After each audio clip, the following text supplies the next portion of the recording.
Puji Tuhan, selamat malam Bapak Saudara. Salam semuanya, selamat malam, selamat berjumpa kembali dalam online discipleship Revival Total Ministry. Oke, seberapa yang sudah hadir malam hari ini ya, sambil menunggu teman-teman kita yang akan bergabung malam hari ini, kita akan memulai pemuridan kita malam hari ini. Saudara, tema yang akan kita bahas malam hari ini, kita akan melanjutkan tema yang sudah kita bahas sebelumnya. Ya, yaitu temanya adalah setan dan roh-roh jahat. Ya, oke. Setan dan roh-roh jahat. Oke, siapkan hati, siapkan catatan juga kalau perlu, apa yang perlu dicatat. Kalau tidak mengerti, nanti boleh ditanyakan dalam sesi tanya jawab. Ya, oke Bapak Saudara, ya kita kemarin sudah membahas tentang setan, ya, di mana Allah tidak pernah menciptakan setan. Setan itu ada karena perubahan. Kenapa berubah setan? Karena keinginannya, ya. Dia ingin naik ke tempatnya Allah Bapa, dia ingin menyamai Allah Bapa, dia ingin mengatasi bintang-bintang Allah dan akhirnya dibuang ke bumi. Ya, tapi setelah dibuang di bumi, setan itu tidak menyadari kesalahannya, dia terus kekeh dengan pikirannya sendiri, pokoknya marah dengan Allah. Akibatnya saudara, ya dulu Lucifer yang begitu elok itu lambat laun karena dia marah benci kepada Allah dan terputus dengan Allah, akibatnya dia menjadi jahat. Dia menjadi jahat. Ketika dia jahat, sekarang dia punya julukan yang baru. Ya, bukan malaikat, tapi sekarang disebut sebagai iblis atau setan. Ya, nah, ya, jadi kita tahu bahwa setan bukan berasal dari Allah, tapi setan itu adalah bentuk perubahan. Dulunya Allah menciptakan malaikat yang begitu elok luar biasa, namanya Lucifer, diberi tugas untuk membawa seluruh makhluk, ya, baik yang ada di alam roh dan juga di alam materi untuk sujud menyembah kepada Bapa. Nah, malam hari ini Bapak Saudara, kita akan lanjutkan bagian yang kedua, ya. Nah, setelah kita membahas tentang setan, malam hari ini kita akan membahas tentang roh-roh jahat, ya, tentang roh-roh jahat. Apa itu roh-roh jahat, ya? Roh-roh jahat adalah roh yang selalu berbuat jahat, yang mengakibatkan kerusakan dan juga menyengsarakan, ya, mengakibatkan kerusakan dan menyebabkan kerusakan-kerusakan dan menyengsarakan banyak orang yang diganggunya. Nah, saudara, untuk memahami tentang roh-roh jahat ini, malam hari ini kita akan bedah bersama-sama, ya. Apa itu roh-roh jahat, ya? Saudara, ternyata dalam pengalaman kami ketika kami melayani banyak pelepasan, ternyata kami menjumpai, ya, roh orang mati itu adalah roh jahat. Ini yang jarang diketahui, ya, oleh banyak orang. Kenapa? Selalu roh jahat itu selalu ditujukan kepada si iblis. Betul, si iblis itu adalah roh yang jahat, ya. Tapi sebenarnya yang sering beroperasi khususnya di alam materi dan masuk ke dalam tubuh-tubuh orang hidup yang menyebabkan penyakit, yang bikin susah orang, itu sebenarnya bukan setannya sebenarnya, ya. Setan kadang-kadang mempergunakan, ya, roh-roh yang lain supaya bisa masuk ke dalam tubuh orang hidup itu. Yang paling sering adalah setan-setan itu menggunakan roh-roh orang mati. Pak, roh orang mati kok bisa digunakan setan itu bagaimana? Saudara, ada orang mati yang di dalam Tuhan dan ada orang mati yang di luar Tuhan, betul? Firman Tuhan mengatakan orang mati di dalam Tuhan namanya tercatat dalam buku kehidupan, dan kalau mati nanti akan ditempatkan di satu taman namanya Taman Firdaus. Di situ berjumpa dengan Bapak Abraham, betul? Di pangkuan Abraham itu adalah tempat bagi orang-orang yang percaya yang telah meninggal. Bagaimana dengan orang-orang yang nggak percaya? Alkitab juga memberitahu kepada kita semuanya, bukan? Bahwa orang-orang yang mati di luar Tuhan ada tempatnya tersendiri, ya. Namanya adalah Hades, ya. atau jurang maut. Hades atau jurang maut itu adalah tempat di mana orang-orang yang meninggal di luar Tuhan, mereka ya menunggu sampai pada kedatangan Tuhan nanti atau ketika mereka akan dihakimi, mereka harus tinggal di satu tempat itu. Lalu yang menjaga di sana adalah setan, saudara. Ya, nah karena dia ada di dalam kendali setan, setan kadang-kadang mengeluarkan mereka untuk turun ke bumi, ya, untuk masuk ke dalam tubuh orang hidup. Bagaimana setan bisa mengeluarkan mereka? Pasti kita tahu mekanismenya, ya, bahwa apa yang terjadi di bumi ini, ya, itu harus ada alasannya, ya. Jadi walaupun Allah itu juga Allah yang berkuasa, untuk sesuatu kita harus meminta, ya. Karena ada yang meminta, maka Tuhan menjawab lalu melakukan sesuatu di muka bumi. Begitu juga dengan mekanisme di alam roh kegelapan, sama, saudara. Iblis nggak bisa kirim-kirim setan sembarangan. Ya, dia kadang-kadang menunggu orderan. Orderan dari mana? Nah, si iblis punya agent, saudara. Siapa agentnya? Orang-orang yang menyembah dia, orang-orang yang devosi dia kepada dia, orang-orang yang mencari kekuatan, kesaktian kepada dia, lalu orang-orang tersebut menjadi agennya setan di muka bumi ini. Anda tahu, ya, orang-orang yang suka cari kekuatan lalu jadi supranatural, entah itu dukun, entah itu suhu, entah itu empek, ya, atau taipak dan sebagainya.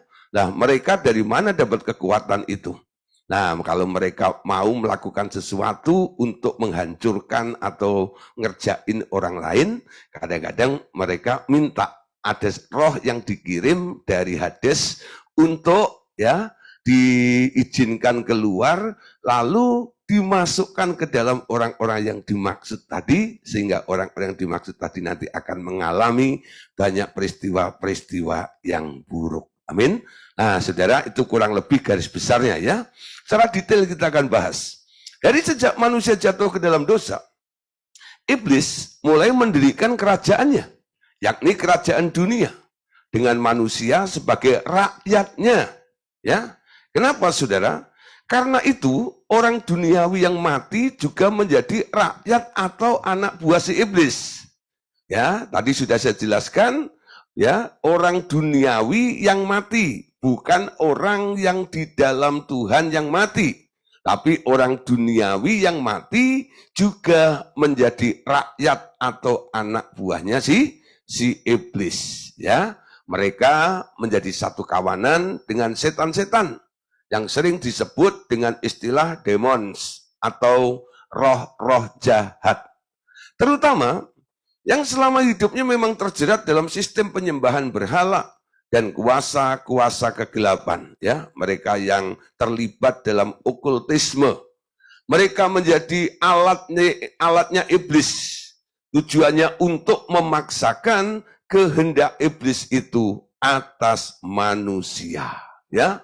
Nah, jadi saudara, kita mengerti sekarang bahwa banyak hal yang sedang terjadi, yang sering terjadi dan sering dialami oleh orang-orang yang mengalami hal-hal buruk di dalam dirinya. Ketika didoakan, ketika dilayani pelepasan, ternyata manifestasinya itu adalah roh-roh jahat. Nah, ada orang yang melayani begitu cukup lama sampai berjam-jam, bahkan sudah berjam-jam pun nggak keluar, saudara. Sampai yang melayani putus asa. Sehingga dia berkata dengan kalimat ultimatumnya, kalau kamu nggak keluar, gua yang keluar. Kenapa, saudara? Karena sudah jengkel, saudara. Nah, kenapa bisa begitu? Saudara, di alam roh itu tertib, ya. Jadi kalau A ya A, B ya B. Kalau di bumi ini A bisa dibilang B, B bisa dibilang A. Anda beli barang A, nanti datangnya B, betul ya? Nah, Anda beli barang asli, nanti datangnya KW, ya. Nah, permintaan Anda di muka bumi itu bisa berubah. Tapi di alam roh itu sangat tertib, saudara, ya. Nah, jadi di alam roh itu, kalau A ya A, ya B ya B. Jadi kalau ada roh-roh yang mulai merasuk orang-orang hidup, lalu kita mencoba untuk mengeluarkannya dari tubuh orang hidup itu, kita harus tahu betul jenis roh apa sebenarnya yang sedang menguasai atau merasuk orang tersebut. Oleh karena itu di dalam pelayanan Tuhan memberikan karunia untuk melengkapi pelayanan kita, yaitu karunia membedakan roh, bukan?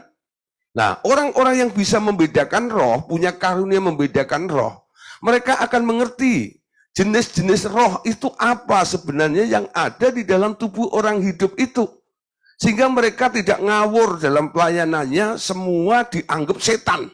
Ya, padahal belum tentu itu setannya juga. Bahkan orang-orang yang tidak punya discernment atau membedakan roh seperti itu, kadang-kadang mereka bisa ditipu oleh si setan juga. Ada kadang-kadang yang di dalam itu lalu ngaku, siapa kamu? Aku Lucifer.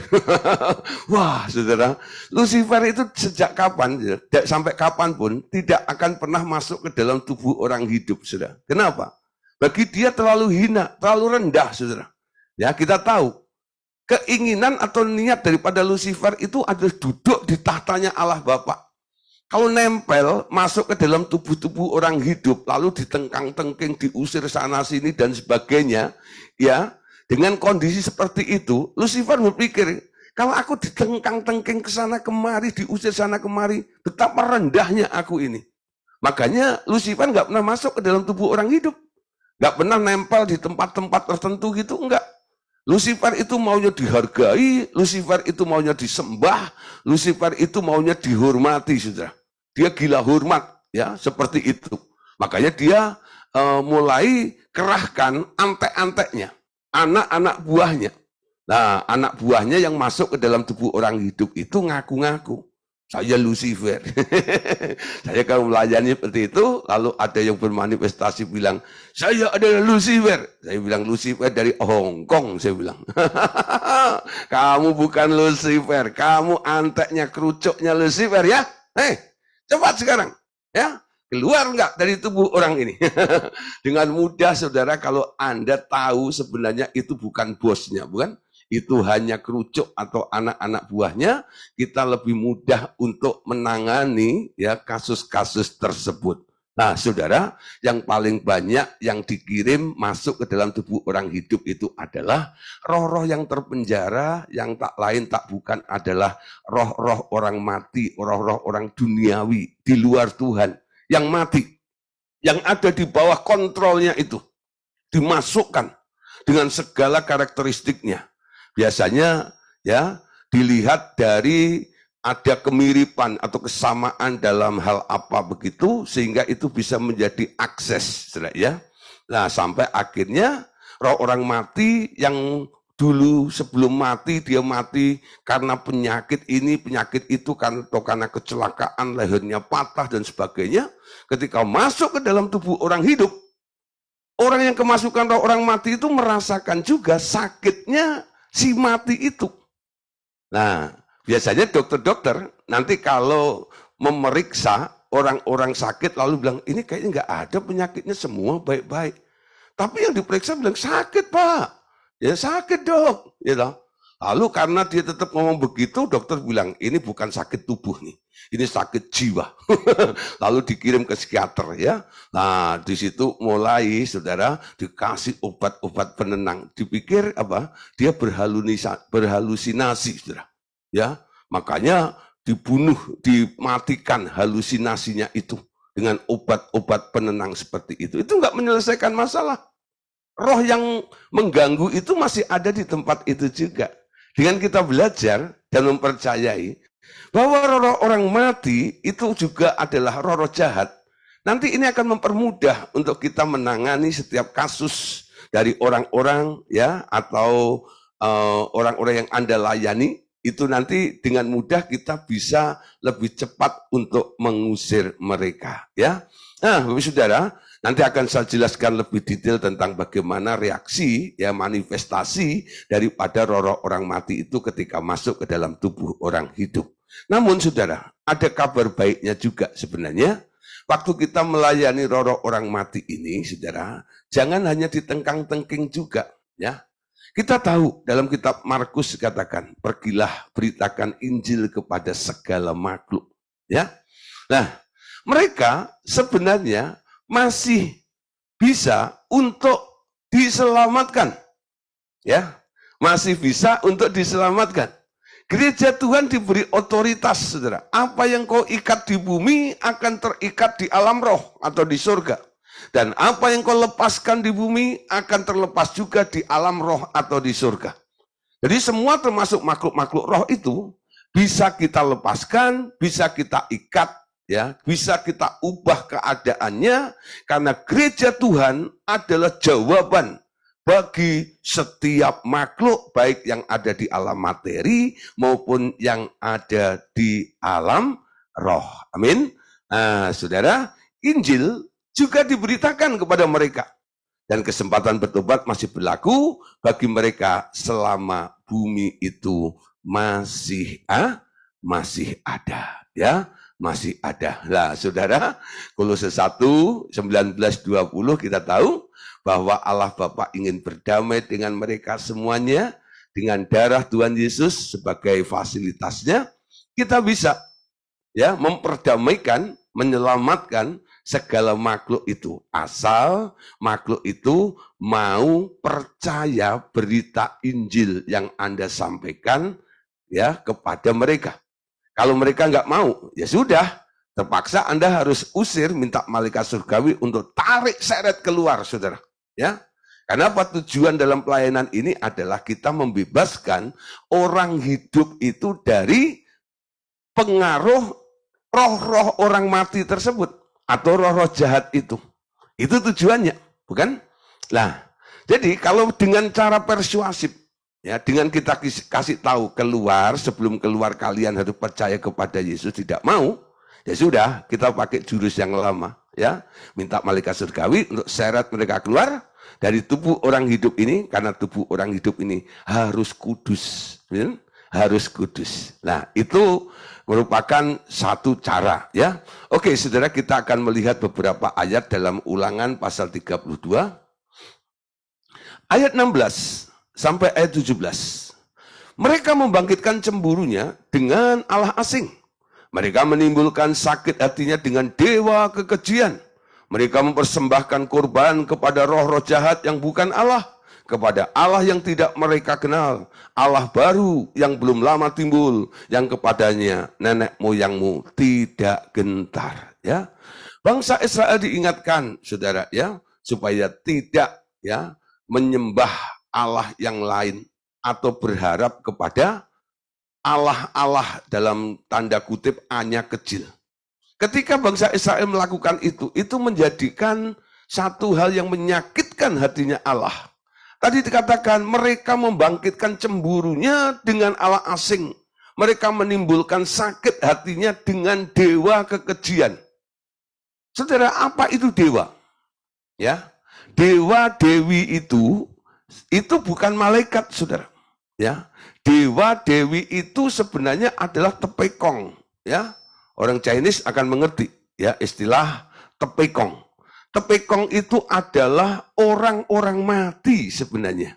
Yang dulu mungkin punya kekuasaan atau punya kehebatan, punya keahlian.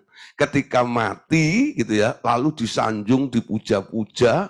Lalu karena dia melihat dulu dia begitu hebat, sakti dan sebagainya. Banyak orang ya minta tolong kepada si roh orang mati ini, si engkong ini, tepekong ini. Lalu didewakan ya. Nah, dewa dewi itu sebenarnya dulunya manusia. Ketika sudah mati, lalu diagungkan, ya, tetap dimintain tolong, ya, supaya apa? Supaya bisa menolong yang masih hidup di dalam daging ini. Nah, jadi itu yang menyebabkan hatinya Allah sakit, ya, cemburu, membuat Allah cemburu, dewa kekejian. Kalau disebut tadi itu orang mati, saudara, nah itulah yang disebut roh-roh jahat tadi itu. Jadi banyak sekali orang-orang yang berdevosi, ya, menyembah dewa. Menyembah dewa itu sama atau identik dengan menyembah roh orang mati. Ya, Alkitab berkata, jangan datang kepada pemanggil arwah, betul? Dan bertanya kepada roh-roh orang mati. Nah, bertanya kepada roh-roh orang mati.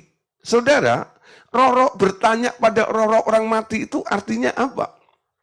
Ada beberapa orang, ya, mereka nggak mengerti tentang pelayanan kita. Karena kadang-kadang kita mengajarkan tentang dunia orang mati, nih contoh ya. Nah, tentang dunia orang mati ini sering disalahpaham oleh orang banyak ya, sehingga mengecap atau menyangka kami ini ya sesat. Karena apa? Pelayanan kami ya tentang pengertian dunia orang mati ini. Saudara, sebenarnya tujuannya sama. Tujuannya adalah membebaskan orang-orang dari pengaruh roh-roh jahat. Yang tak lain tak juga adalah roh-roh orang mati tersebut. Nah, roh-roh orang mati ini ya banyak orang sering minta petunjuk kepada roh-roh orang mati tersebut. Kita nggak pernah minta petunjuk kepada roh orang mati. Kita sering memberi petunjuk kepada orang mati. Itu bedanya. Dan pelayanan kami tentang roh orang mati, kami tidak pernah mendoakan roh orang mati. Nggak pernah. Ya, kami tidak mendoakan roh orang mati seperti orang Katolik. Orang Katolik mendoakan roh orang mati, terlebih saudara-saudaranya, nanti ada bulan tertentu yang disebut bulan arwah, ya. Lalu mereka dalam seminggu atau berapa hari itu berdoa khusus untuk arwah dengan rosario itu ya.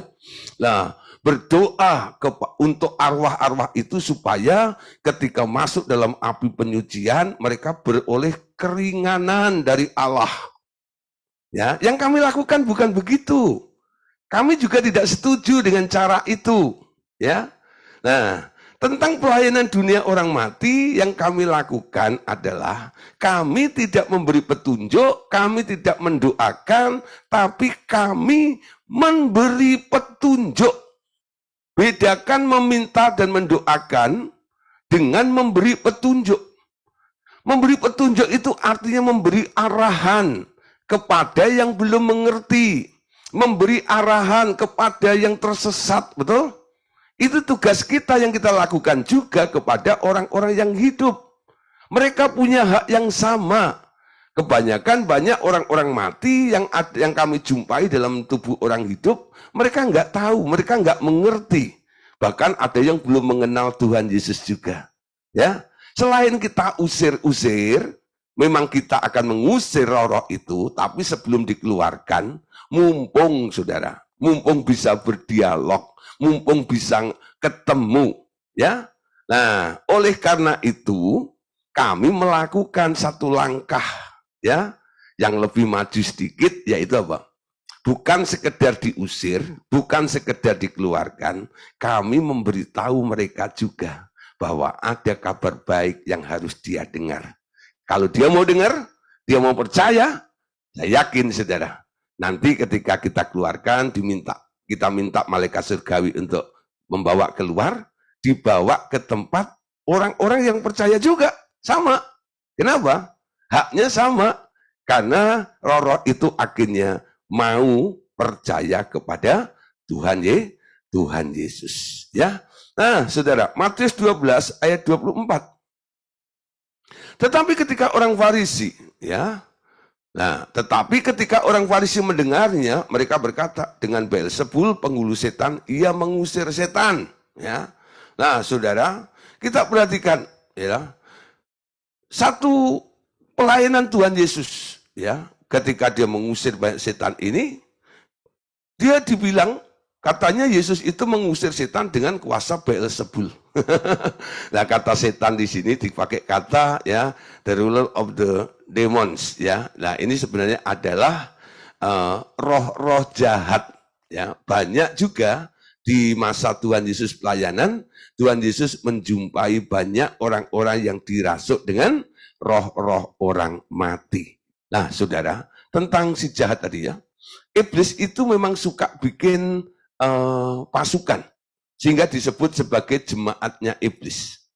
Sama seperti Tuhan Yesus membangun jemaatnya di muka bumi, iblis pun ternyata membangun jemaatnya juga dengan berbagai cara ibadah yang menyerupai ibadah kepada Tuhan. Nah, saudara, jadi kalau yang benar itu sama iblis pasti dijiplak.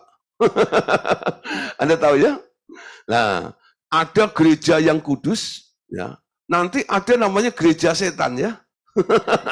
Gereja setan. Nah, artinya saudara, mereka bikin acara ibadah yang kadang-kadang ada kemiripan dengan apa yang dilakukan oleh umat Tuhan untuk beribadah kepada Tuhan Allah itu. Ya. Nah, jadi banyak orang yang mengikut iblis ini. Tadi saya sudah katakan bahwa Lucifer itu pengen disembah. Ya. Jadi dia membuat sebuah tahta. Lalu banyak orang-orang yang sudah terperangkap ya oleh jeratnya si iblis itu, mereka mulai menyembah iblis. Entah apa alasannya. Ada demi kesembuhan, ada demi kekayaan, bisa juga. Ya, mereka datang kepada dukun untuk disembuhkan. Dengan syarat apa? Mereka diikat dengan perjanjian. Perjanjian darah biasanya ya, suruh ya membawa ayam hitam, lalu ayam itu dipotong di altarnya, lalu dikucurkan darah di situ. Nah, ada kemiripan juga dengan pengorbanan Tuhan Yesus. Ketika kita datang kepada Tuhan, kita dikuduskan dengan darah Tuhan Yesus. Tapi ya jemaah iblis itu bukan dikuduskan dengan darah Tuhan Yesus, tapi dikotori dengan darah ayam hitam. Pakai darah juga ya, pakai darah juga. Nah, saudara, ada juga saudara banyak acara-acara yang mereka buat, ada penyembahannya, ada lagu-lagunya, ada pemujaannya ya kepada setan-setan tersebut. Yuk kita lihat beberapa ayat di dalam Wahyu 2, ayat 9 sampai ayat yang ke-10. Aku tahu kesusahanmu dan kemiskinanmu. Namun engkau kaya, dan fitnah mereka yang menyebut dirinya orang Yahudi, tetapi yang sebenarnya tidak demikian. Sebaliknya mereka adalah jemaah iblis. Jangan takut terhadap apa yang harus engkau derita. Sesungguhnya iblis akan melemparkan beberapa orang dari antaramu ke dalam penjara, supaya kamu dicobai dan kamu harus beroleh kesusahan selama 10 hari. Hendaklah engkau setia sampai mati, dan aku akan mengaruniakan kepadamu mahkota kehidupan. Di sini ada istilah saudara, jemaah iblis ya. Jadi kalau orang bikin gereja, yang datang orang-orang itu kan disebut jemaat, betul? Jemaah ya, jamaah itulah, nah, jemaat. Iblis punya pengikut-pengikutnya itu yang mulai menyembah dia ya toh, ikut aturan-aturan dia ya, berdevosi kepada dia, itulah yang disebut jemaahnya iblis ya, jemaatnya iblis. Jadi melalui agen-agen itu orang diperangkap saudara ya.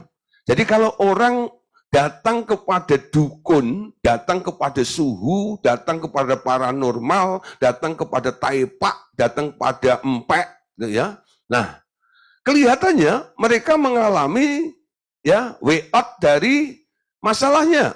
Ya, ada solusi hidupnya, yang sakit disembuhkan, bahkan ada yang kaya dan sebagainya, yang datang ke Gunung Kawi itu ya, wah pulang dari sana saudara, nanti ya jadi sugih, wow, walaupun persyaratannya kadang-kadang harus dipenuhi, bukan?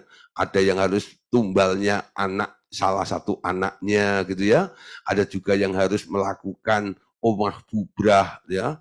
Tiap tahun selalu bangun rumah, apa aja, pokoknya ada renovnya lah, begitu ya. Harus gitu ya. Nah, semakin dia taat melakukan itu, dia semakin kaya. Demi kekayaan seperti itu. Tapi saudara, ya, jiwanya sudah diikat, sudah menjadi miliknya iblis. Ada ada meterai iblis di dalam diri orang-orang yang pernah mendapat pertolongan dari si iblis. Kalau saya melayani orang dalam pelepasan, kadang-kadang saya tanya, pernah datang ke dukun enggak? Pernah datang ke paranormal enggak? Pernah minta pertolongan kepada orang-orang pintar enggak? Lalu mereka mengaku, pernah Pak, gini. Saya tanya, syaratnya apa? Gini. Nah, kamu sudah mengikat perjanjian di situ. Ya, ada covenant. Nah, nanti kadang-kadang kan disahkan dengan apa? Darah binatang, bukan? Nah, itu keabsahannya. Nah, di situ sebenarnya orang yang sudah datang minta tolong kepada orang-orang pintar atau dukun paranormal itu, dia menyerahkan dirinya, dan sekarang oleh dukun-dukun itu ditarik ya dengan apa namanya? Dengan imbalan kesembuhan, dengan imbalan solusi hidup itu. Nah, sekarang orang-orang yang mendapatkan pertolongan dari si dukun itu sekarang dijadikan anggota atau jemaah daripada si iblis. Nah, apa yang kita lakukan? Saya lepaskan dulu nih, ya, semua bentuk ikatan perjanjian dengan dukun-dukun itu. Tujuannya apa? Saya keluarkan orang itu dari statusnya, status jemaah si iblis. Lalu saya kelahirkan baru. Saya suruh undang Tuhan Yesus masuk ke dalam hatinya. Menurut Wahyu 3 ayat 20. Ya. Nah, setelah itu saya mulai minta ya, darah Tuhan Yesus menyucikan, mentahirkan orang itu dari semua hal-hal yang najis yang datangnya dari si roh-roh jahat atau ikatan-ikatan perjanjian itu juga aku patahkan, ya, hapus semuanya, batalkan di dalam nama Tuhan Yesus. Nah, dengan kami lakukan seperti itu, artinya kami ya memberikan status yang baru kepada orang yang kami layani. Kamu sekarang bukan jemaah iblis. Sekarang kamu sudah menjadi jemaahnya Kristus. Ya, jemaahnya Kristus. Nah, sekarang tinggal orang itu mau nurut Kristus atau balik lagi kepada si iblis. Nah, itu urusan mereka masing-masing. Ada orang yang sudah dilepaskan, ya, sudah dibebaskan, ya, lain waktu dia datang lagi ke sana, itu mencemplungkan diri lagi. Ya, syukur-syukur dia mau dilayani pelepasan lagi. Kalau enggak, ya sudah. Ya, orang yang pernah mengecap tentang kasih karunia Tuhan, lalu balik lagi ke sana, biasanya lebih sulit untuk ditolong, gitu ya. Nah, apalagi si iblis yang tahu, ini pernah keluar, dia akan diikat mungkin 2 atau 3 kali lipat ya, ikatannya itu supaya tidak keluar dari jemaah si iblis. Amin. Nah, saudara, ada jemaah iblis, ada jemaah Tuhan. Jemaah Tuhan, saudara, sering kita lakukan perjamuan kudus, bukan ya? Orang yang melakukan perjamuan kudus adalah makan tubuh dan minum darah Tuhan Yesus. Ketika Anda minum darah Tuhan Yesus, sebenarnya Anda menangkap pengertian apa? 1 Korintus pasal 10 ayat 21, kita membaca di sini. Kamu tidak dapat minum dari cawan Tuhan dan juga dari cawan roh-roh jahat. Kamu tidak mendapat bagian dalam perjamuan Tuhan dan juga dalam perjamuan roh-roh jahat. Ya, ketika orang itu masuk di dalam jemaah iblis, mereka ya mendapatkan apa? Nah, ini ya, minum dari cawan roh-roh jahat. Ya, akhirnya dia akan ketransfer banyak hal yang masuk dari roh-roh jahat tersebut. Pasti hal-hal yang buruk, bukan? Tapi kalau orang itu minum dari cawan Tuhan, ya, darah Tuhan ini, mereka akan menyatu dengan Tuhan dan orang-orang tersebut akan mengalami banyak hal yang berasal dari Tuhan. Nah, saudara, satu kali Tuhan Yesus berkata begini dalam Yohanes 8 ayat 44. Iblislah yang menjadi bapakmu dan kamu ingin melakukan keinginan bapakmu. Ia adalah pembunuh manusia sejak semula dan tidak hidup dalam kebenaran. Sebab di dalam dia tidak ada dusta. Di dalam dia tidak ada kebenaran. Apabila ia berkata dusta, ia berkata atas kehendaknya sendiri. Sebab ia adalah pendusta dan bapak segala dusta. Semua orang yang telah terjerat dan masuk menjadi jemaahnya iblis ini, otomatis mereka akan melakukan keinginan-keinginan bosnya, keinginan-keinginan bapaknya. Kalau bapaknya iblis, Tuhan Yesus bilang, iblis itu adalah pembunuh manusia sejak semula. Dan di dalam iblis itu enggak ada namanya kebenaran, betul? Sebab di dalam dia memang tidak ada kebenaran. Kalau orang yang ada di dalam jemaah iblis itu, mereka berkata dusta, ya. Nah, ia berkata atas kehendaknya sendiri sebab ia adalah pendusta dari bapak segala dusta. Jadi semua yang dilakukan hal yang jahat oleh manusia ini, pasti ada yang mempengaruhinya. Pasti ada yang mendorongnya. Ya, pasti ada yang mendorongnya. Siapa ini? Kalau Anda melihat ya, ada orang yang selalu berperilaku jahat. Apa yang Anda lakukan untuk menolong orang tersebut? Anda doain orang tersebut, Anda lepaskan, Anda usir roh jahat yang ada di dalam dirinya itu. Kenapa saudara? Karena dia jahat, dia berbuat jahat. Ada yang menyuruh, ada yang memerintahkan, ada yang mempengaruhi, ya, ada yang ya memaksa, sehingga orang-orang yang dirasuk oleh roh-roh jahat ini mau nggak mau dia harus mengikuti keinginan daripada si jahat itu. Entah manifestnya apa, itu tergantung, ya, tergantung apa? Tergantung apa yang dikatakan, apa yang diperintahkan oleh roh jahat di dalam diri orang itu. Nah, jadi kadang-kadang saya bilang begini, hei, roh aku tolak, aku usir, nyah keluar. Roh-roh jahat yang menyebabkan orang ini suka bohong terus. Ya, aku tolak, aku nyahkan, aku usir keluar. Semua roh-roh jahat yang membuat orang ini suka berdusta. Orang ini berdusta karena dia dipengaruhi oleh bapak pendusta. Siapa itu? Roh-roh jahat itu semuanya. Si iblis itu. Ya. Nah, saudara, sekarang kita lihat. Jangan sampai ya kita terlalu lama dikendalikan oleh roh-roh jahat itu. Semakin lama Anda dikendalikan oleh roh-roh jahat, hidupmu semakin jahat. Kenapa? Orang Jawa bilang, witing trisno jalaran sokong glibet. Witing trisno jalaran soko kulino. Ya, manusia itu sebenarnya ya menjadi sesuatu karena kebiasaan, betul? Kebiasaan. Kalau sekali Anda berdusta, ya, nanti Anda berdusta lagi, nanti Anda anggap berdusta itu adalah hal yang wajar dalam kehidupan Anda.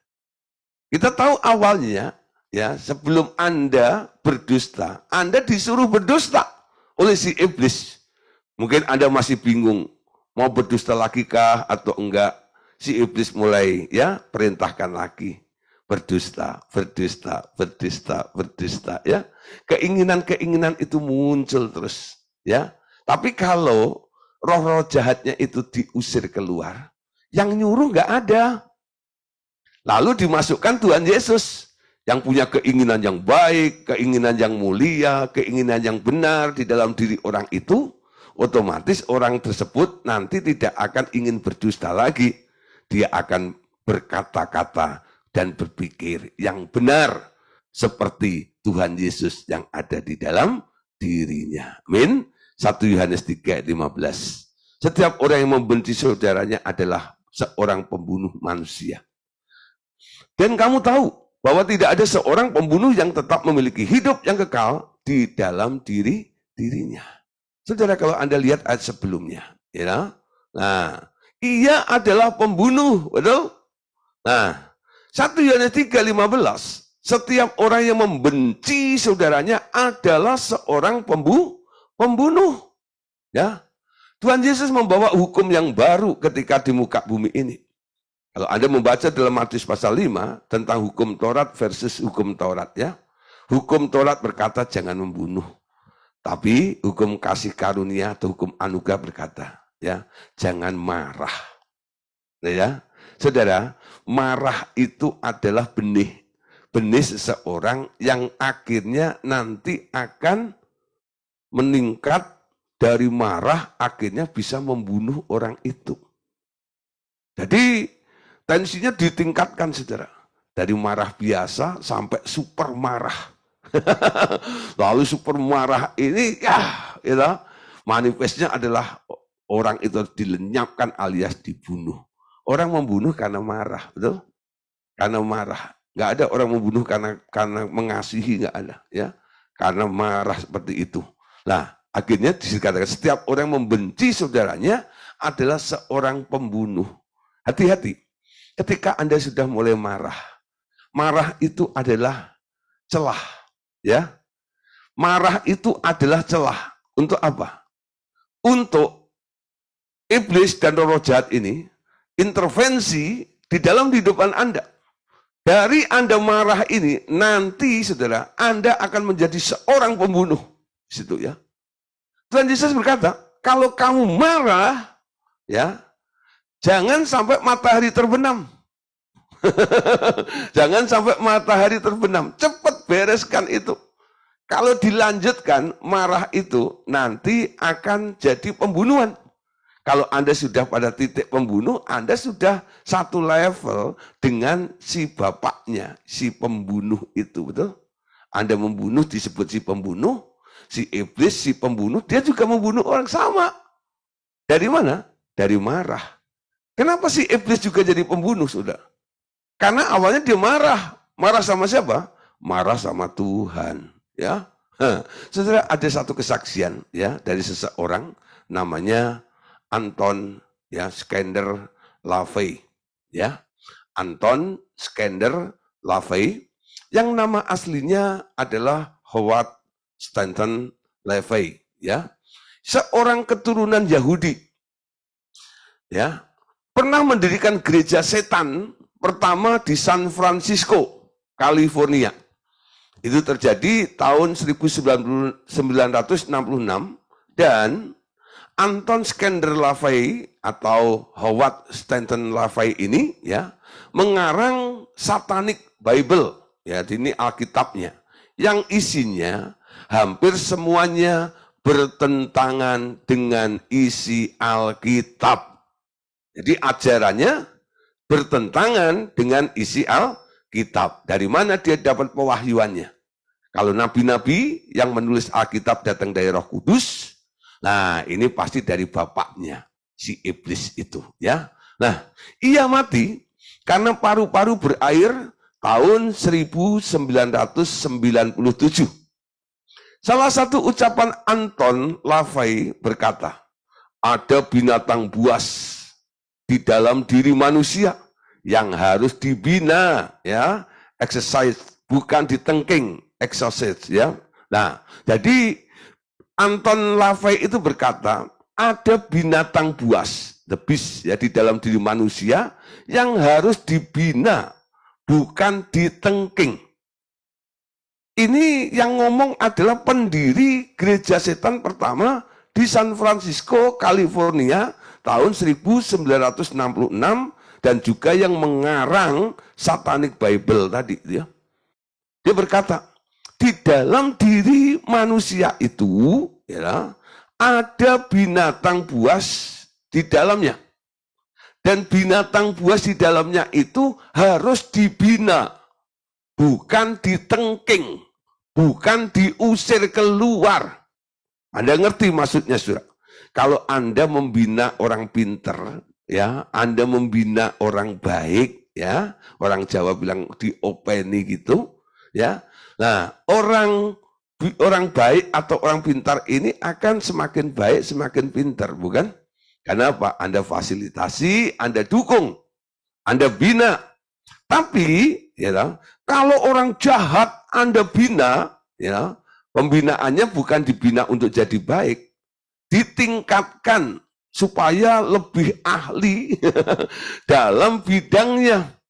Nah, saudara, di sini pasti akan semakin jahat, bukan? Jadi kalau Anda perhatiin ya, di dalam setiap kehidupan orang itu ada potensi untuk berbuat jahat, bukan? Khususnya orang-orang yang lahir dari manusia keturunan Adam. Anda perhatikan, anak Anda ya, siapa di sini pernah kursusin anaknya untuk les bohong gitu, ada nggak? Ada nggak? Ya, Anda kerja banting tulang, ya, terus dapat duit, gitu, lalu Anda panggil anak Anda, nak, sini nak ya. Itu ada orang pintar bohong. Kamu mau nggak belajar bohong sama dia? Ada nggak? Ada nggak? Kalau ada sudah, itu pasti heboh nih. Ini orang tua atau orang tua? Itu. Nah, saudara, nah ada potensi kan di dalam diri anak itu. Walaupun Anda tidak pernah mengkursuskan anak Anda bohong, anak Anda nanti pada satu titik itu ya, dia bisa bohong sendiri ya. Dari mana dia bisa bohong? Ya. Nah, itu memang sedang ada di dalam diri manusia itu. Yang disebut pabrik dosa itu loh. Ada di dalam dirinya itu. Pabrik dosa itu kata Anton Sander Lavai tadi, itu harus dibina. Itu harus dikembangkan. Supaya apa? Semakin jahat. Gitu ya. Nah saudara, beda dengan kita. Kalau kita mendeteksi ada potensi jahat di dalam diri orang itu, ketika masih kanak-kanak, ya, dia belum begitu jahat, kita bisa doakan ya. Kita cuci bersih dengan air yang hidup, kita hapus semuanya, kita tengking keluarnya semua roh-roh jahat itu. Dalam nama Tuhan Yesus lalu Anda tanamkan roh-roh yang baik ke dalam diri anakmu itu. Nah pertumbuhannya beda. Anak yang dilayani dari kecil, ya, sama anak yang nggak pernah dilayani, ya, saudara. Anak-anak nanti akan bertumbuh, ya, apalagi dengan adanya binatang buas tadi yang dikatakan oleh Anton Sander Lavai tadi, bahwa di dalam dirinya ada binatang buas itu. Kalau mereka bergaul, ketemu dengan orang yang memupuk, ya, nah, yang punya karakter yang sama dan lebih canggih lagi, lebih hebat kejahatannya, itu nanti akan membuat si anak ini akan belajar dari orang itu, pergaulannya itu. Nah, oleh karena itu, ya, jangan pernah mendiamkan roh jahat yang ada di dalam diri Anda. Setiap roh jahat yang ada dalam diri Anda harus cepat-cepat ditengking keluar. Ya, keluar dalam nama Tuhan Yesus. Nah, saudara, memang pekerjaan-pekerjaan dari roh jahat itu selalu begitu ya. Dia suka masuk ke dalam tubuh orang hidup. Bagaimana kalau roh jahat itu masuk ke dalam tubuh orang hidup, saudara? Ada beberapa hal yang buruk ya, yang akan mempengaruhi orang-orang yang kemasukan roh-roh jahat tersebut, saudara. Roh-roh jahat bisa merasuk dan menyebabkan penyakit, saudara. Ya, masuk menyebabkan penyakit. Banyak kali yang membawa penyakit adalah roh orang mati. Yang membawa penyakit mereka ke dalam diri orang yang dimasukinya. Ya, jadi penyakit-penyakit itu sering kadang-kadang ya, terjadi di dalam diri tubuh orang hidup ini. Karena apa? Karena kemasukan roh orang mati. Ya, roh orang mati. Nanti ada beberapa ayatnya. Bukan hanya penyakit, termasuk juga karakter, saudara. Demikian pula karakter dan tabiat buruk, ya, dapat terbawa turun-temurun dalam keluarga karena roh dan jiwa orang mati itu masuk ke dalam anaknya dan seterusnya. Roh-roh orang mati ini disebut roh jahat atau demons. Ya, coba kita lihat ketika Tuhan Yesus melayani di muka bumi, dia menyembuhkan orang sakit. Ya, apa yang dilakukan oleh Tuhan Yesus? Markus 9 ayat 25. Ketika Yesus melihat orang banyak makin datang berkerumun, ia menegur roh jahat itu dengan keras katanya. Ya, menegur roh jahat atau demons itu dengan keras katanya. Hei, kau roh yang menyebabkan orang menjadi bisu dan tuli. Aku memerintahkan engkau, keluarlah daripada anak ini dan jangan memasukinya lagi. Apa yang ditengking? Bukan setan. Ya, bukan setan. Ia menegur roh jahat. Nah, bisa ya, yang masuk ke dalam tubuh orang hidup ini bukan setan, tapi adalah roh orang mati. Sehingga orang yang kemasukan roh jahat atau roh orang mati ini berakibat fatal. Jadi bisu dan jadi tuli. Ketika Tuhan Yesus melihat fakta seperti ini, lalu dia berkata, aku perintahkan engkau keluar daripada anak ini dan jangan memasukinya lagi. Saudara, nah kok bisa Pak? Roh orang mati bisa bikin orang jadi bisu dan tuli. Nah, di sini saudara, yang masuk roh orang matinya itu adalah roh orang mati yang bisu dan tuli. Jadi ada orang mati, ya, sebelum dia mati dia punya penyakit bisu dan tuli, ya. Ketika dia mati, ya, di alam roh dia masih bisu dan tuli. Ketika masuk ke dalam tubuh orang hidup, ya, padahal orang itu nggak bisu, padahal orang itu nggak tuli. Tapi saudara, roh orang mati yang masuk itu mendominasi orang yang dimasukinya atau yang dirasuknya itu, sehingga mengakibatkan orang yang kerasukan roh orang mati bisu tuli itu akhirnya nggak bisa ngomong alias bisu dan nggak bisa dengar alias tuli. Ya, yang tuli siapa? Roh orang matinya. Yang bisu siapa? Roh orang matinya. Nah, perhatikan ketika Tuhan Yesus mengusir roh itu. Dia katakan, hei kau roh yang menyebabkan orang mati menjadi bisu dan tuli. Tuhan Yesus nggak bilang, kamu manusianya ini bisu dan tuli. Enggak. Ya. Jadi roh itu penyebab. Amin. Nangkep nggak saudara? Baca Alkitabnya ya. Sekali lagi saya tampilkan ayatnya. Yesus berkata gini, ia menegur roh jahat itu dengan keras katanya, hei kau roh yang menyebabkan orang menjadi bisu dan tuli. Aku memerintahkan engkau keluar daripada anak ini dan jangan memasukinya lagi. Roh itu masuk, menyebabkan orang itu menjadi bisu dan tuli. Ketika roh itu diperintahkan keluar, lalu keluar dari orang ini, otomatis orangnya sembuh lagi. Amin.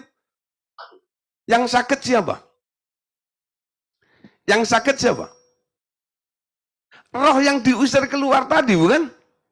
Gara-gara ada roh itu di dalam diri tubuh orang itu, ya, tubuh yang dimasuki roh orang mati itu akhirnya jadi tuli dan bisu. Ketika roh yang bisu dan tuli itu dikeluarkan dari orang itu sembuh. Sekarang coba cerna. Yang sakit siapa? Ayo. Yang sakit siapa? Yang menyebabkan sakit siapa? Roh jahat, betul? Yang masuk itu, gara-gara roh jahat itu masuk, orang itu jadi bisu dan tuli, betul? Kalau nggak kemasukan roh itu, orang itu bisu nggak? Enggak. Orang itu nggak tuli. Dia bisu, dia tuli karena kemasukan roh. Nangkep ya? Nah, kok bisa Pak? Orang kemasukan roh jadi bisu dan tuli karena yang masuk adalah roh orang mati yang bisu dan tuli. Lalu mendominasi ya orang hidup ini sehingga kepribadian orang hidup ini hilang. Sekarang yang nampak ya yang bermanifest adalah roh jahat yang ada di dalam tubuh orang itu. Nangkep ya? Orang hidupnya nggak tuli, orang hidupnya nggak bisu. Yang bisu dan tuli adalah roh jahatnya. Amin. Nah ini kata menyebabkan ini kuncinya. Min. Jadi sebenarnya orangnya nggak bisu, nggak tuli. Ya, next. Lukas 8 ayat 2. Dan juga beberapa orang perempuan yang telah disembuhkan dari roh-roh jahat atau berbagai penyakit, yaitu Maria yang disebut Magdalena, yang telah dibebaskan dari 7 roh jahat. Ya, 7 roh jahat.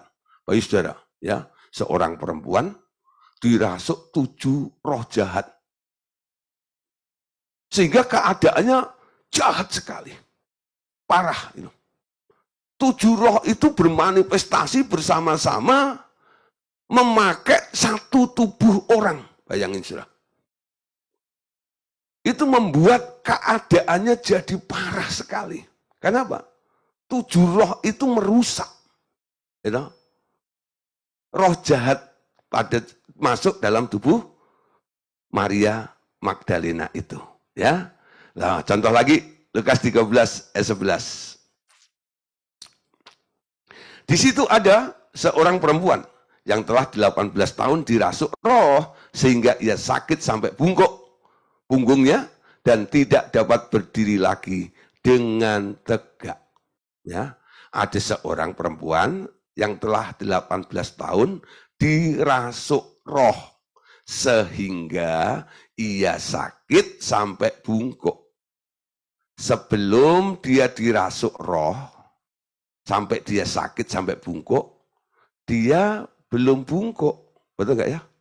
Dia bungkuk, dia sakit karena dirasuk roh. Berapa lama? 18 tahun. Nah, saudara, kenapa di sini disebutkan kurun waktunya sampai 18 tahun? Nah, nangkep saja.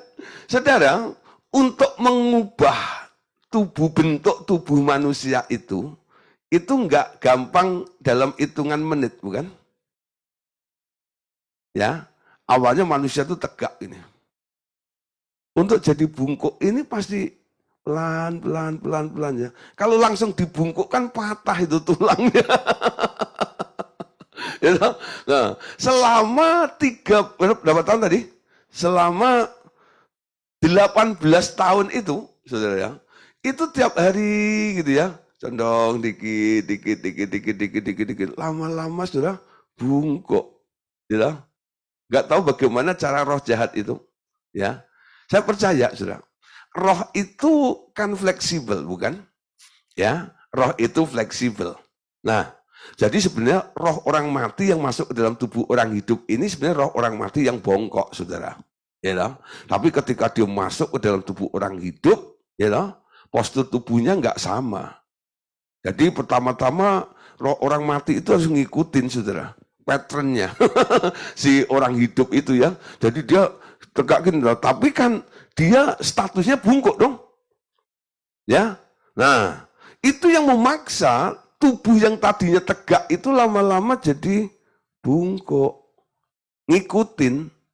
Ya, ditekan ya oleh keinginan pola dari si bungkuk roh orang mati atau roh jahat yang bungkuk itu, saudara.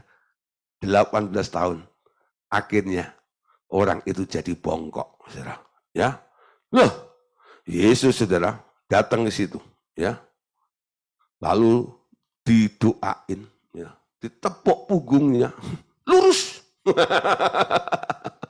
Ya, nah, sebenarnya apa yang dilakukan Tuhan Yesus? Roh orang mati yang bongkok itu, saudara ya, diusir keluar, nyah keluar, ya, dinyah keluar. Nah, ketika diusir keluar, yang neken kan nggak ada. Coba Anda lihatnya ada sesuatu yang Anda tekan gitu ya. Nah, jadi dipaksakan untuk mengikuti bentuknya. Ketika itu polanya ini, yang menekan itu diangkat, saudara. Apa terjadi? Dia balik ya. Nangkep gitu ya. Jadi dia bungkuk karena ada yang maksa. Maksa untuk bungkuk itu. Jadi dia bongkok bukan karena dari kecil dia jadi kuli panggul beras gitu ya. Wah, ngangkut beras sampai 2 kuintal, 3 kuintal gitu ya. Lah setelah tua jadi bongkok. Karena apa? Tiap hari manggul beras, tiap hari manggul beras. Tulangnya dipaksakan, you know? Nah itu beda lagi. Bongkok karena pekerjaan seperti itu. Tapi orang ini bongkok karena kemasukan roh. Amin. Nah saudara, jadi memang banyak roh-roh yang menyebabkan sakit penyakit atau karakter yang berubah dalam diri orang yang dirasuk oleh roh-roh jahat. Ya, saya harap Bapak Saudara, dalam melayani orang-orang yang bermasalah, Anda harus punya discernment, harus punya karunia membedakan roh. Enggak semua masalah orang itu iblis, gitu ya, yang mengerjakan dalam kehidupan orang itu. Kadang-kadang adalah antek-anteknya si iblis. Roh-roh orang mati yang paling banyak itu. Ya. Nah, biasanya mereka itu yang lebih banyak dan lebih cepat untuk dideteksi adalah kalau ada kemiripan dengan leluhurnya. Betul? Ini kok kayak engkong ya. Ini kok kayak papahnya, ini kayak iiknya, ini kayak waknya, ini kok kayak gini. Nah, dan itu semua sudah mati nih. Ternyata si anak ini memang sangat dekat nih hubungannya dengan wak, mak, atau engkong, ya. Anak kesayangan, cucu kesayangan, dan sebagainya. Nah, di situ aksesnya lebih mudah untuk si mati itu bisa masuk intervensi pada orang ini. Nah, harus dilahirkan baru, saudara. Menjadi ciptaan baru di dalam Allah, dibersihkan roh orang mati itu, lalu Anda isi Yesus di dalam dirinya. Amin. Oke, sekarang kita lanjut. Tentang iblis, ya. Iblis, ya, sering hadir dalam sidang ilahi. Sampai sekarang iblis masih dapat hadir di dalam sidang ilahi di gunung Allah yang kudus. Ya, ayatnya Ayub pasal 1, ayat 6 sampai 7. Pada suatu hari datanglah anak-anak Allah menghadap Tuhan. Dan di antara mereka datanglah juga iblis. Maka bertanyalah Tuhan kepada iblis, dari mana engkau? Lalu jawab iblis kepada Tuhan, dari perjalanan mengelilingi dan menjelajahi bumi. Ya, sekarang sudah ya. Sampai sekarang iblis masih dapat hadir dalam sidang ilahi di gunung Allahnya yang kudus. Ada orang masih bingung, Pak, iblis itu kan udah diusir gara-gara dia berdosa, betul? Kok masih bisa hadir dalam sidang ilahi di sana? Saudara, menurut pengalaman daripada Paulus ketika dia mati suri itu ya, dia bilang dibawa naik ke langit tingkat 3. Jadi sebenarnya alam roh itu berlapis-lapis, saudara. Ya, berlapis-lapis. Yang enggak boleh didatengin si iblis itu adalah tempatnya Allah Bapa. Terang yang tak terhampiri itu. Tapi di alam roh yang lain, gitu ya, iblis masih bisa ke sana. Kenapa dia masih diizinkan untuk datang ke situ, saudara? Nah, memang saudara, ya, ini diizinkan oleh Allah karena ada tugas. Ya, kita tahu si iblis itu kan pendakwa, betul ya? Pendakwa. Nah, kalau dia mendakwa, dia boleh masuk dong ke dalam ruang pengadilan, betul? Boleh. Si pendakwa itu boleh masuk ke dalam ruang sidang, itu boleh. Sebagai seorang pendakwa di situ, ya, sebagai seorang pendakwa. Nah, bahkan dengan sengaja ia suka naik ke sana untuk mendakwa orang percaya di hadapan Allah, ya, di hadapan Allah. Memang dia suka seperti itu, ya, datang kepada ya di hadapan Allah untuk mendakwa orang-orang itu. Coba kita lihat dalam Zakaria 3:1. Kemudian ia memperlihatkan kepadaku imam besar Yosua berdiri di hadapan malaikat Tuhan, sedang iblis berdiri di sebelah kanannya untuk mendakwa dia. Jadi ada malaikat, ya, ada iblis juga.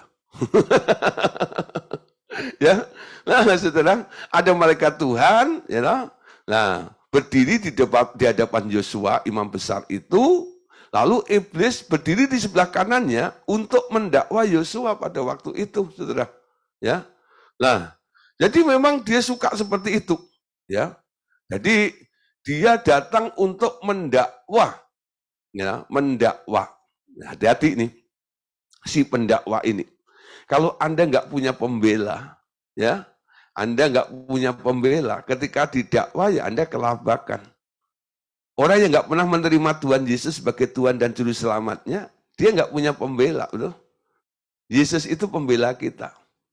Ketika terjadi perdebatan di sana nanti, Anda didakwa oleh si iblis, tapi Anda percaya Yesus, Anda dibela oleh Tuhan Yesus, bukan?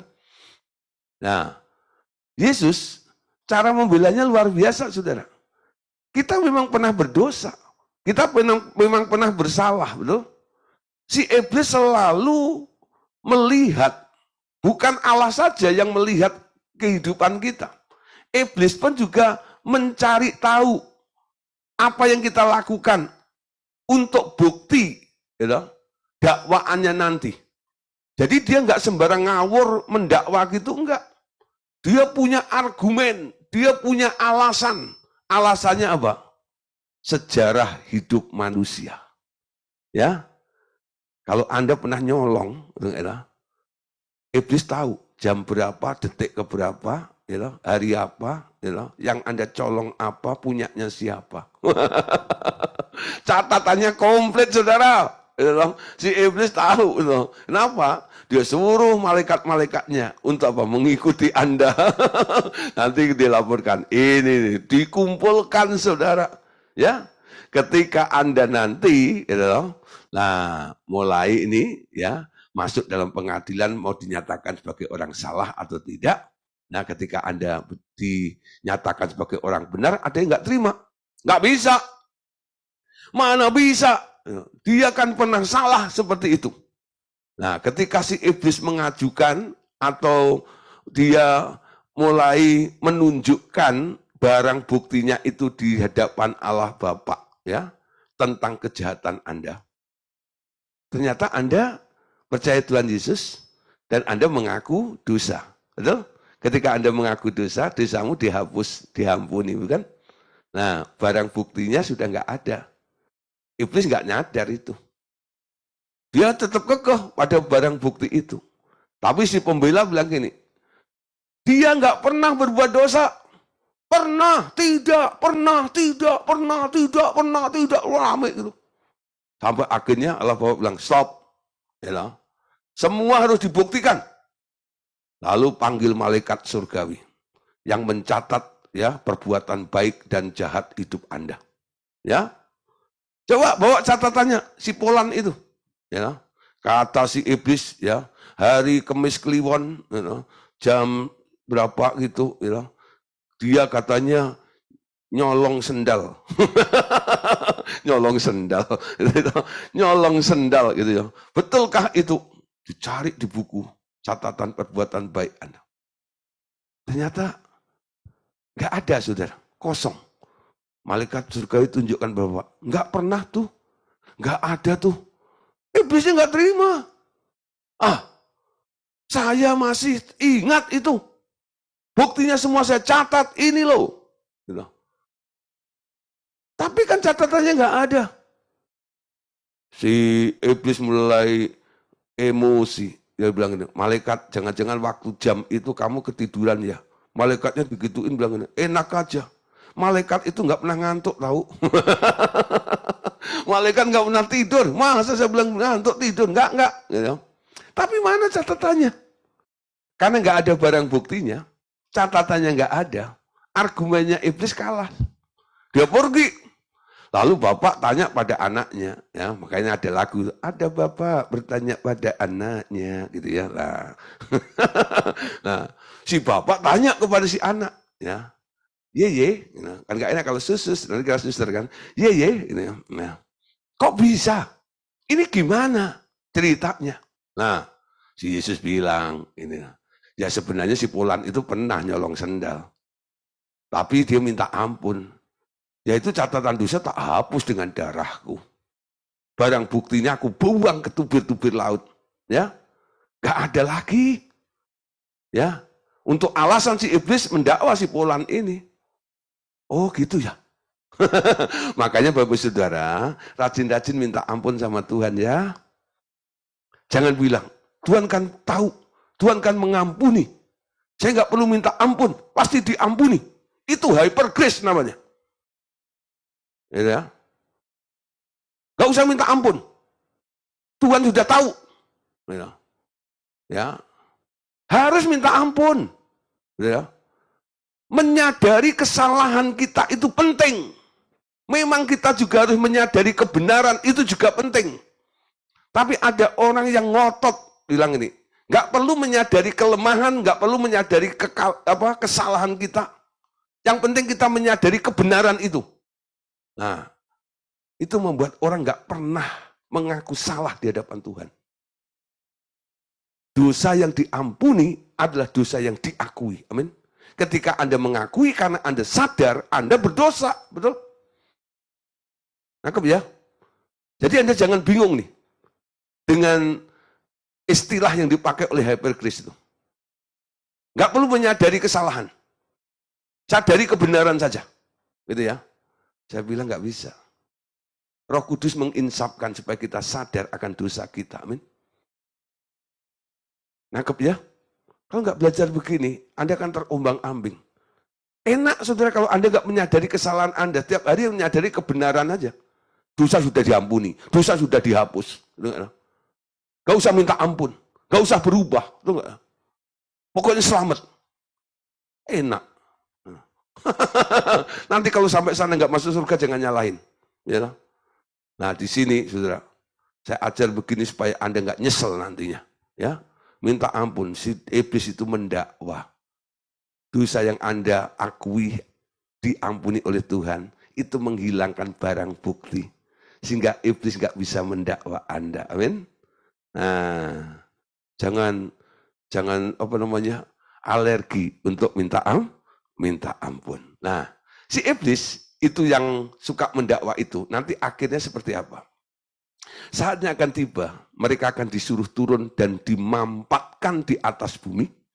Saat itu merupakan malapetaka besar bagi mereka yang tinggal di bumi dan bagi kehidupan di laut.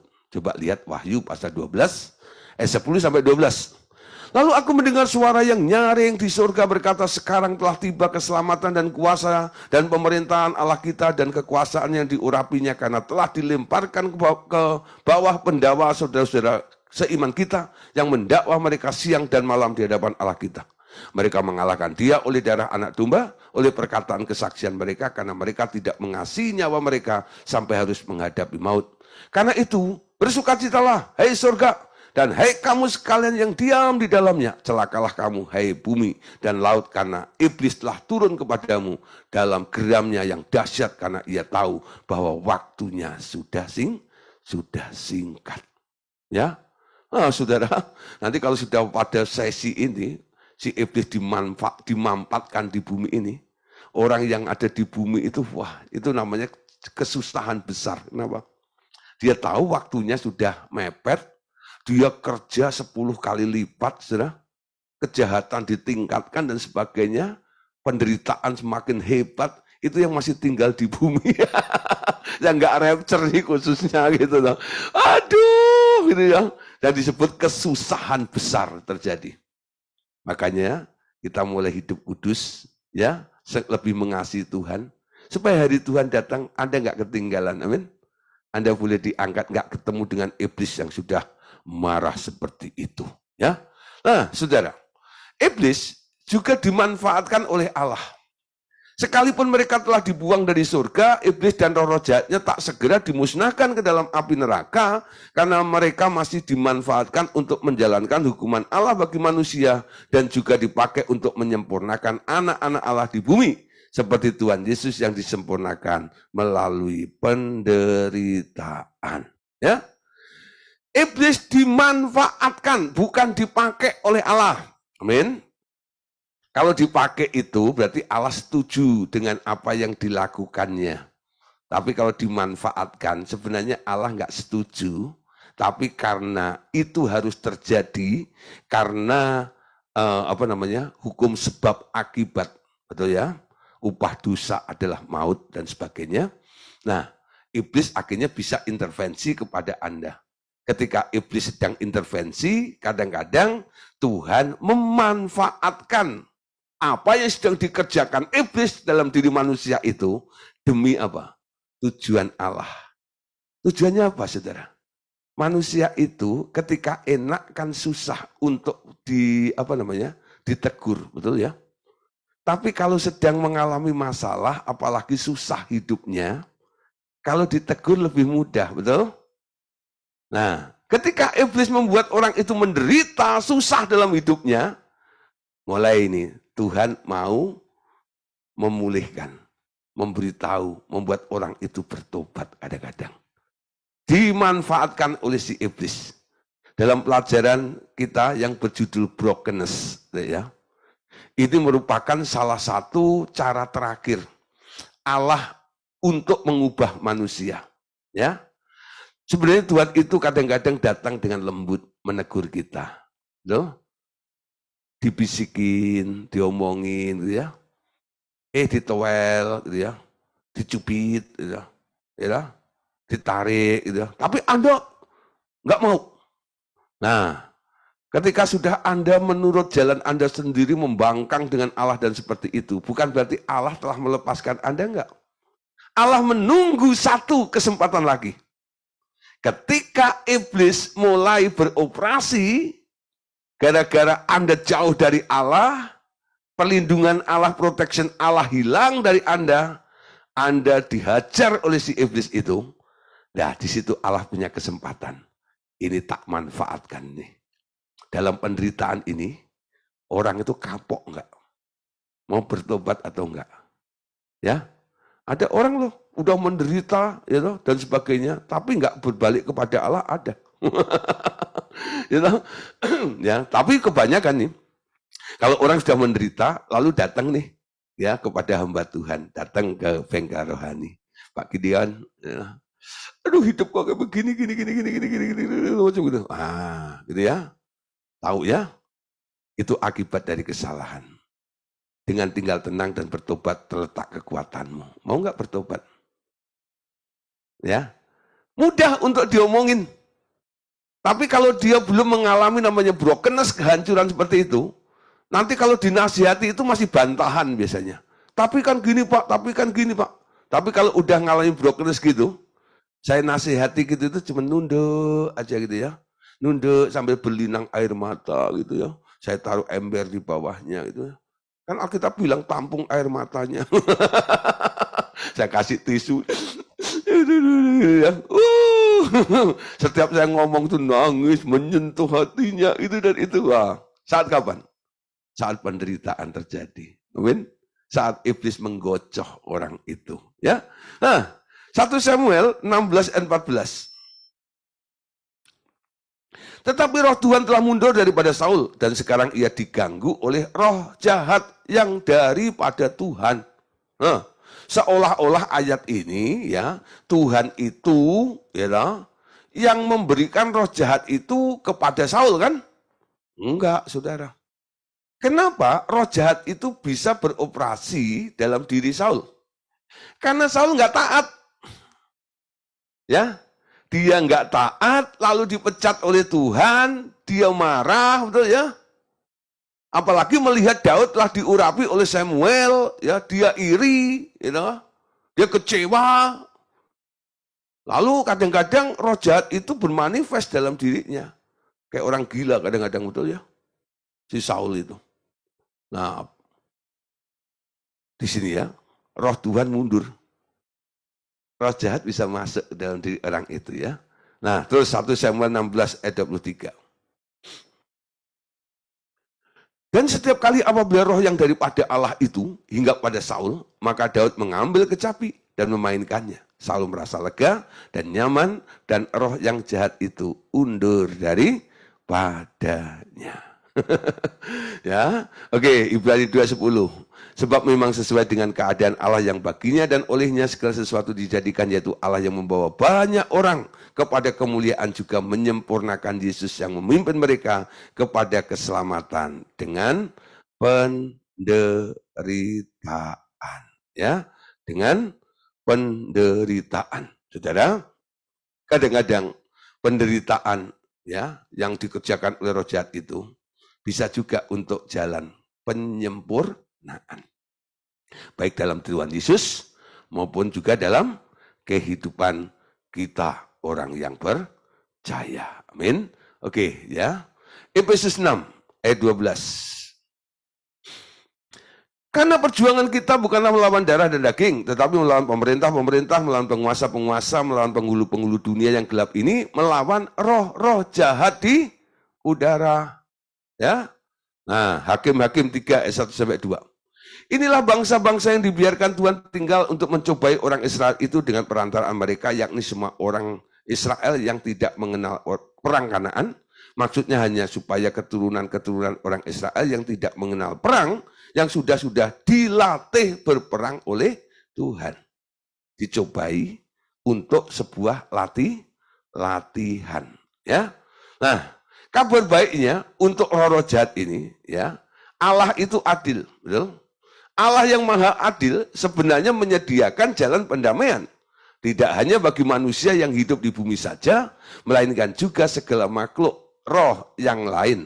Darah Tuhan Yesus di kayu salib, itu juga yang dipilih Allah sebagai jalan pendamaian bagi mereka semuanya.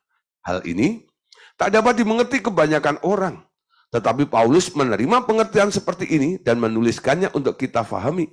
Sementara anak-anak Allah yang diberi Roh Kudus oleh Allah diberi kehormatan untuk menjadi juru bicara Allah bagi mereka. Dasarnya Kolose 1:19-20. Karena seluruh kepenuhan Allah berkenan di dalam Dia. Dan melalui Dialah Ia memperdamaikan segala sesuatu dengan dirinya, baik yang ada di bumi maupun yang ada di surga, sesudah Ia mengadakan pendamaian dengan darah salib Kristus. Efesus 3, 8-10. Kepadaku yang paling hina di antara segala yang kudus telah diberikan anugerah ini untuk memberitakan kepada orang-orang bukan Yahudi kekayaan Kristus yang tidak berduga itu, dan untuk membuat semua orang melihat rencana rahasia yang telah berabad-abad tersembunyi dalam Allah yang menciptakan segala sesuatu, supaya sekarang melalui jemaat diberitahukan berbagai ragam hikmat Allah kepada pemerintah-pemerintah dan penguasa-penguasa di surga sesuai dengan maksud abadi yang telah dilaksanakannya dalam Kristus Yesus Tuhan kita. Perhatikan ya, Kolose 1:19-20 sama Efesus 3:8-10. Kolose 1:19-20 apa? Keinginan Bapa ingin berdamai dengan segala sesuatu, baik yang di bumi di surga dengan salib Kristus, ya. Nah, tugas gereja Tuhan, ya. Gereja dipercayakan untuk apa?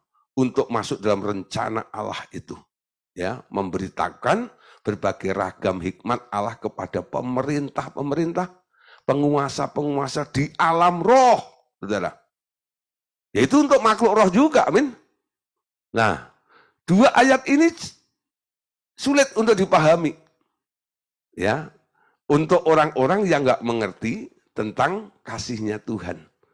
Kasih Tuhan itu melampaui segala pikiran kita. Coba Anda lihat Efesus 3 ayat 18-19.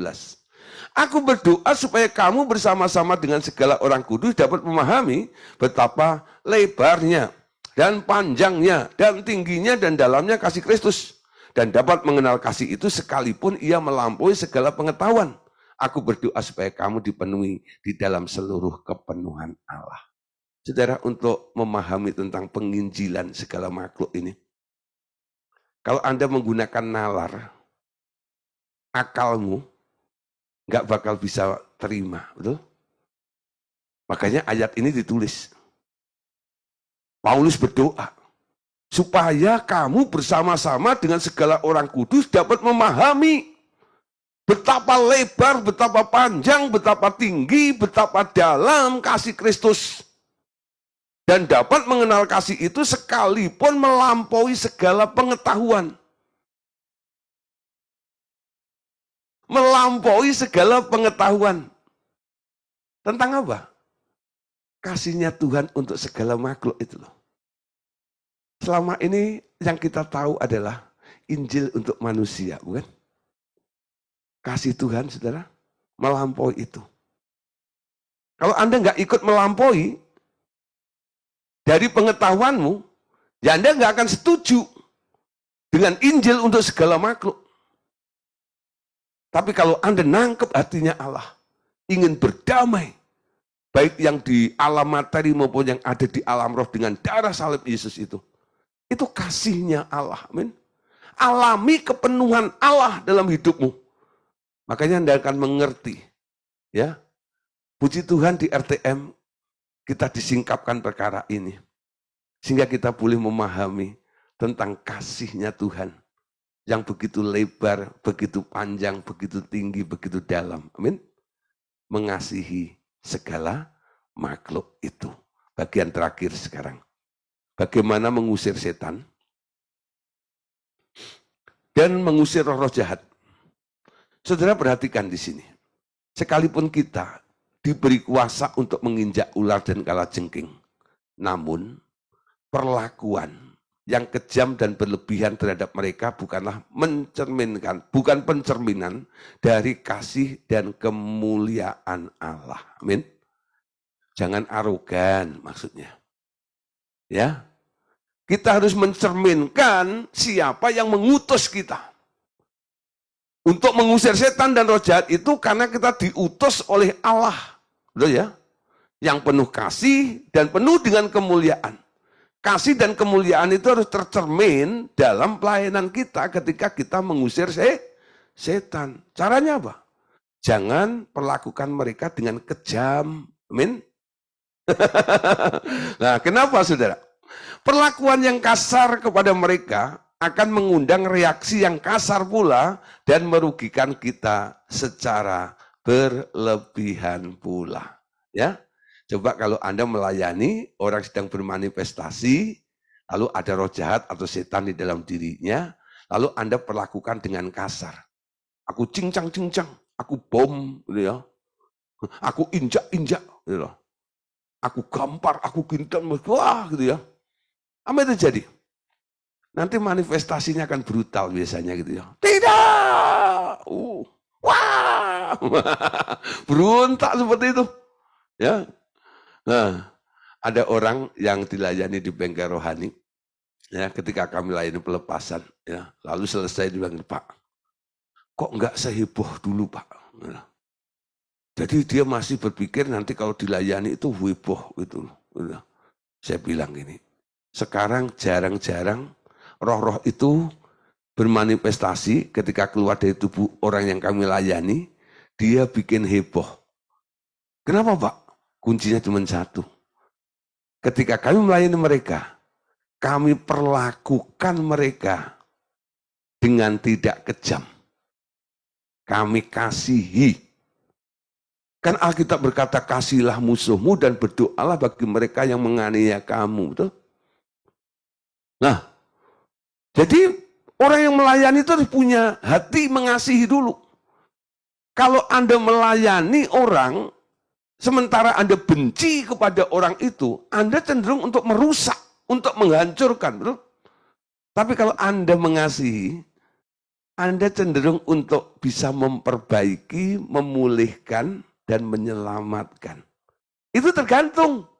Hati si pelayan itu, ketika mengusir setan, itu dengan hati geram, dengan hati marah, dengan hati emosi, atau dengan hati yang penuh dengan kasih. Kalau hati yang penuh dengan kasih, Anda akan sabar dengan mereka. Betul? Kenapa? Kasih itu sabar. Amin. Orang sabar, subur.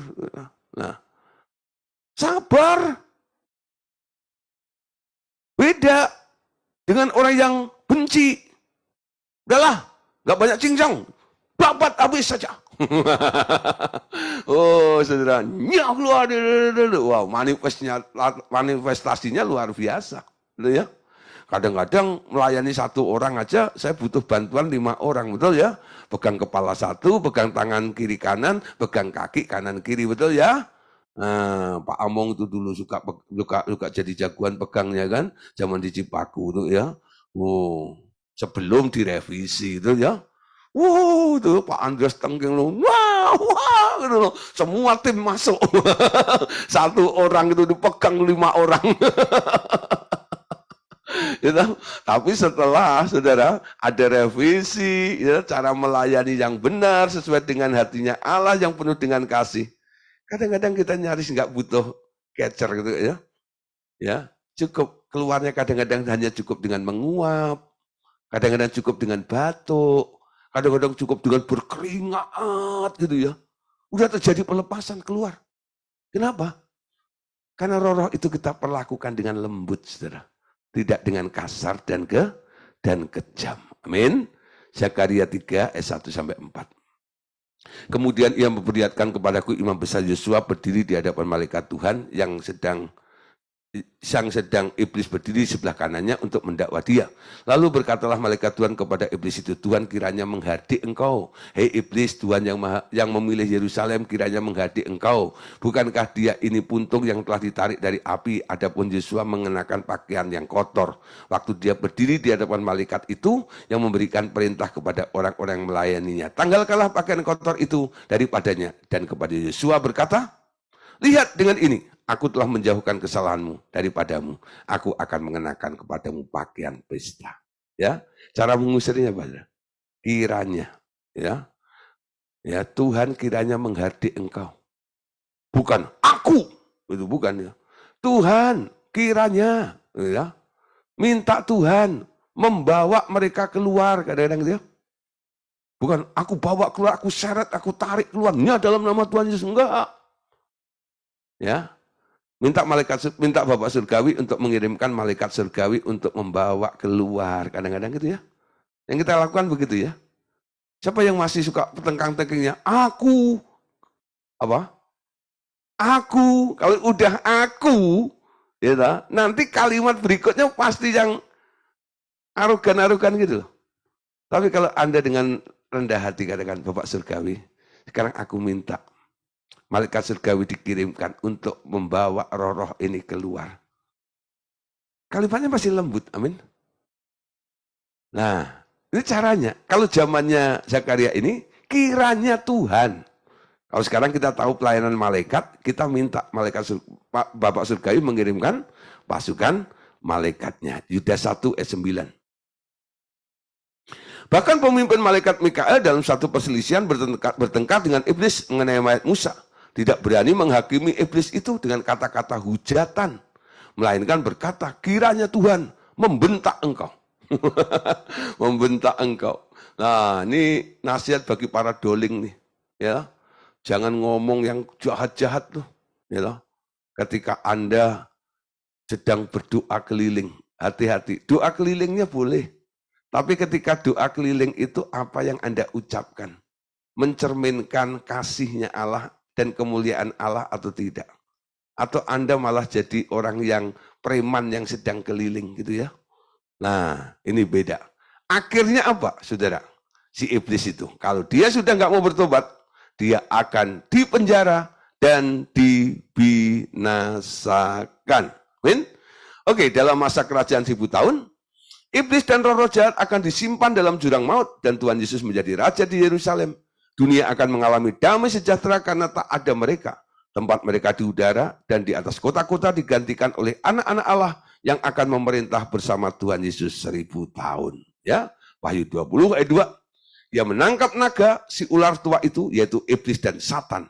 Dan ia mengikatnya 1000 tahun lamanya, lalu melemparkannya ke dalam jurang maut. Dan menutupnya jurang maut itu dan memeteraikannya di atasnya. Supaya ia jangan lagi menyesatkan bangsa-bangsa sebelum berakhir masa 1000 tahun. Kemudian daripada itu, ia akan dilepaskan untuk sedikit waktu lagi. Wahyu 20 ayat 7-10.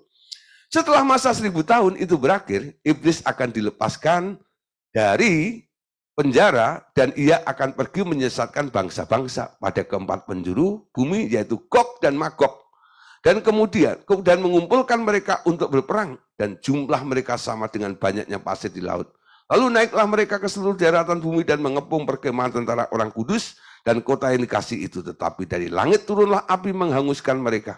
Dan iblis yang menyesatkan mereka dilemparkan ke dalam laut api dan belerang, yaitu tempat binatang dan nabi palsu itu. Dan mereka disiksa siang malam sampai selama-lamanya. Ini Gehenna, tempat terakhir. Ya, Matius 25:41 ayat terakhir ya. Dan ia akan berkata juga kepada mereka yang di sebelah kirinya, "Nyala dari hadapanku. Hei kamu orang yang terkutuk, nyahlah ke dalam api yang kekal, yang telah disediakan untuk iblis dan malaikatnya." Oke, saudara. Tentang setan dan roh jahat sudah selesai. Ya. Nah, nanti kita selanjutnya akan belajar tentang dunia orang mati. Oh ya, yang belum paham tentang dunia orang mati, silahkan bergabung ya, supaya ngerti tentang dunia orang mati itu apa, dan Anda bisa kalau dibilang sesat ya, ditanya ini dan itu, Anda bisa jawab ya tentang dunia orang mati. Oke, terima kasih. Tuhan Yesus memberkati kita semuanya. Amin.